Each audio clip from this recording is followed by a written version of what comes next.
सदर मुमलिकत के आखिरी 4 दिन ओहदा छोड़ देंगे या आगे काम करेंगे। सदर मुमलिकत डॉक्टर आरिफ अलवी रवां हफ्ते के आखिर में अपनी मुद्दत पूरी कर रहे हैं, लेकिन अब तक सदर ने अपना इरादा जाहिर नहीं किया कि वो ओहदा छोड़ देंगे या काम करते रहेंगे। सदर मुमलिकत आरिफ अलवी की 5 साला मुद्दत मुलाजमत 9 सितम्बर को खत्म हो रही है। आइन के आर्टिकल 44(1) के मुताबिक सदर ओहदा संभालने की तारीख से लेकर 5 साल की मुद्दत के लिए ओहदे पर काम करते रहेंगे और मुद्दत खत्म होने के बाद जब तक उनके जानशीन का इंतखाब न हो जाए उस वक्त तक वो अपने ओहदे पर फाइज रहेंगे।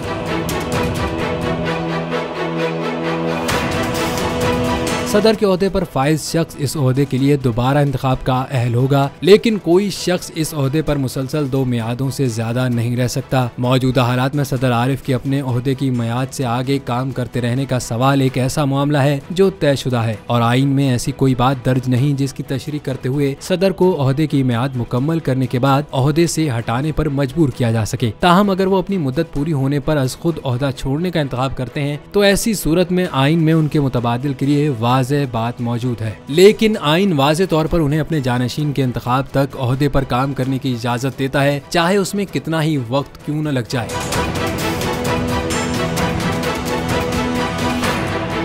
अगर डॉक्टर अलवी 9 सितंबर को ओहदा छोड़ देते हैं तो चेयरमैन सेनेट सादिक संजरानी अगले आम इंतखाबात के बाद नए सदर के इंतखाब तक सदर के तौर पर काम करेंगे। सदर आरिफ अलवी मियाद के खात्मे के बावजूद ओहदे पर बरकरार रहने का फैसला करते हैं तो वो अपने ओहदे के तमाम इख्तियारात से लुत्फानंदोज होते रहेंगे, जिसमें आम मुआफी देना, मोहलत देना और किसी भी अदालत, ट्रिब्यूनल या दूसरी किसी अथॉरिटी की तरफ से दी गई सजा को मुआफ, मुअत्तल या कम करने का इख्तियार शामिल है।